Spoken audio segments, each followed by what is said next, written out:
Bismillahirrahmanirrahim. Assalamualaikum warahmatullahi wabarakatuh. Bagaimana kabarnya anak-anak hari ini?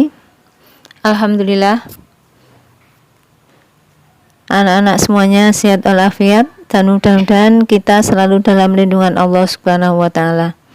Baiklah anak-anakku semua, untuk pelajaran hari ini ke NU1 kita akan mulai belajar dari bab 1. Bagi yang belum punya buku, disimak videonya Bu Guru ini ya. Bab 1, kelahiran Nahdlatul Ulama.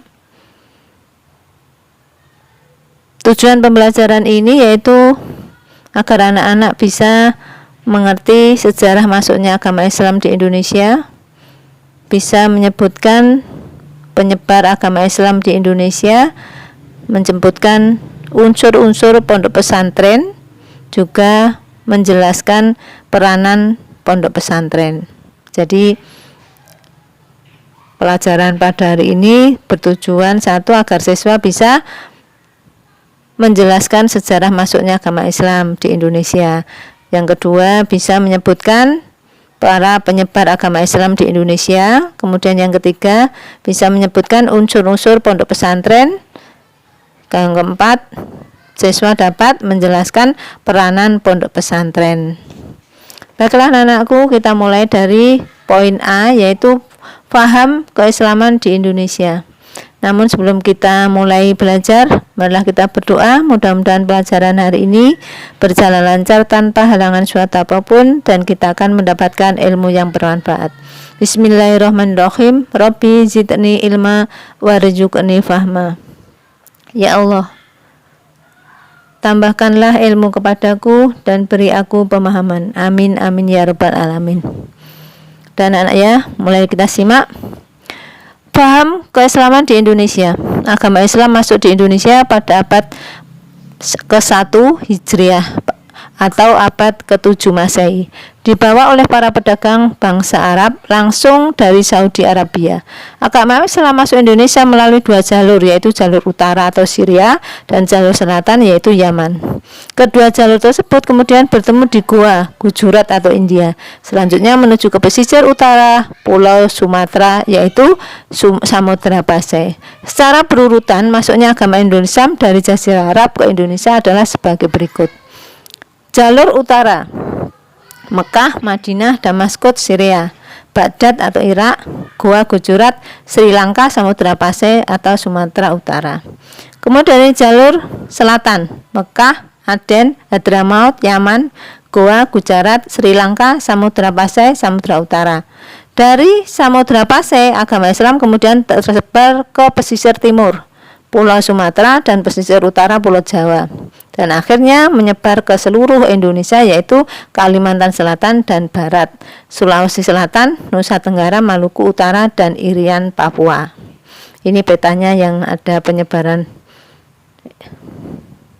peta penyebaran agama Islam di Indonesia. Penyebaran agama Islam yang pada mulanya dilakukan oleh para mubalek bangsa Arab, selanjutnya dilakukan oleh para mubalek Indonesia sendiri, terutama dari Demak, Banten, dan Gresik. Di Pulau Jawa, penyebaran agama Islam dilakukan Wali Songo. Wali Songo artinya 9 wali yang bertugas menyebarkan agama Islam di Indonesia, khususnya di Pulau Jawa. Ke-9 wali itu adalah 1. Syekh Maulana Malik Ibrahim atau Syekh Maulana Maghribi. 2. Raden Ahmad Rahmatullah atau Sunan Ampel. 3. Raden Maulana Maktum Ibrahim atau Sunan Bonang. 4. Raden Ainul Yakin, Raden Paku, Raden atau Sunan Giri. 5. Raden Qasim Saifuddin atau Sunan Derajat. 6. Raden Mas Said atau Sunan Kalijogo. 7. Syekh Ja'far Shodiq atau Sunan Kudus. 8. Raden Umar Said, Raden Prawoto atau Sunan Muria. 9. Syekh Sarif Hidayatullah atau Sunan Gunung Jati. Agama Islam diterima dengan baik di Indonesia karena penyebarannya dilakukan secara damai, ramah, tamah, dan penuh kebijaksanaan, menggunakan cara dan taktik yang sesuai dengan keadaan masyarakat waktu itu. Selain itu, penduduk Indonesia sangat menyukai para mubalek yang membawa agama Islam yang berbudi pekerti luhur. Di samping itu, hal yang menarik dari agama Islam adalah bahwa ajaran Islam itu sederhana, mudah, dan sesuai dengan perasaan dan pemikiran umat Islam.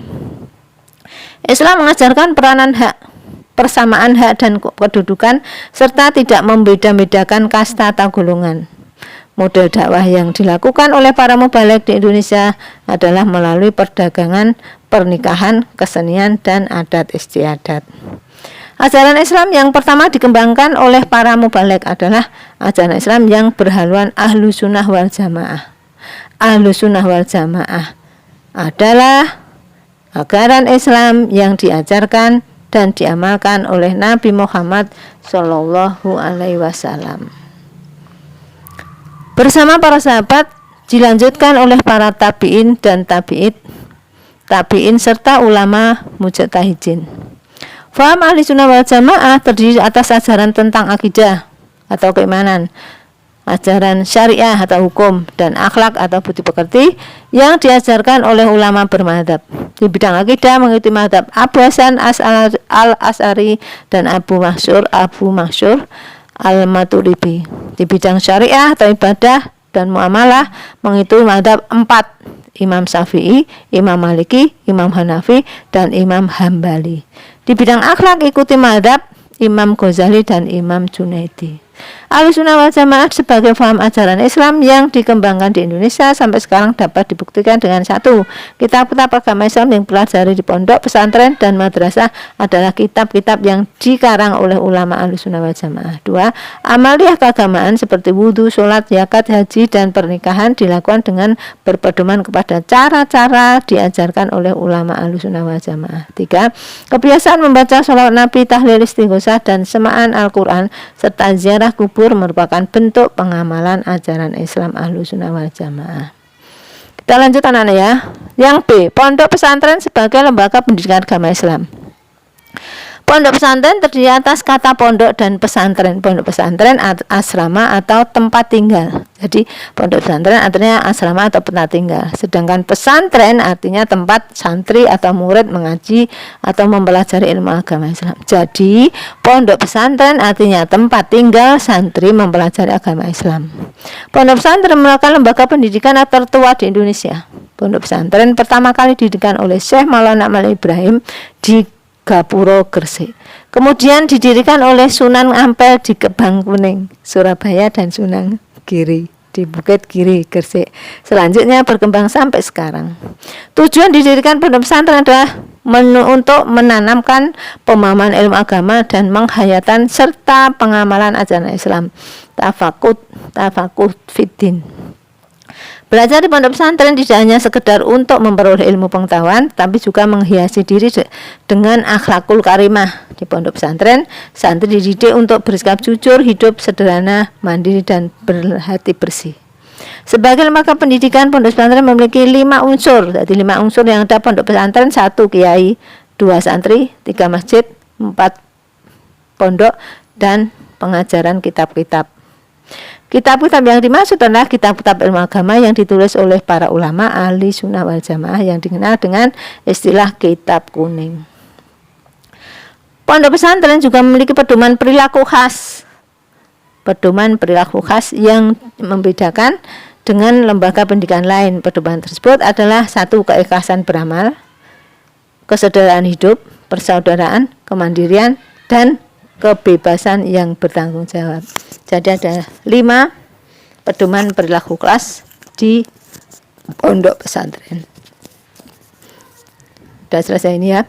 Dalam perjalanan sejarah pondok pesantren tidak hanya berperan sebagai lembaga pendidikan, tapi juga berperan sebagai lembaga sosial, kemasyarakatan, dan lembaga dakwah Islamiyah. Pondok pesantren memiliki peranan yang sangat besar dalam membentuk dan memelihara kehidupan sosial, budaya, dan keagamaan yang berkembang di masyarakat.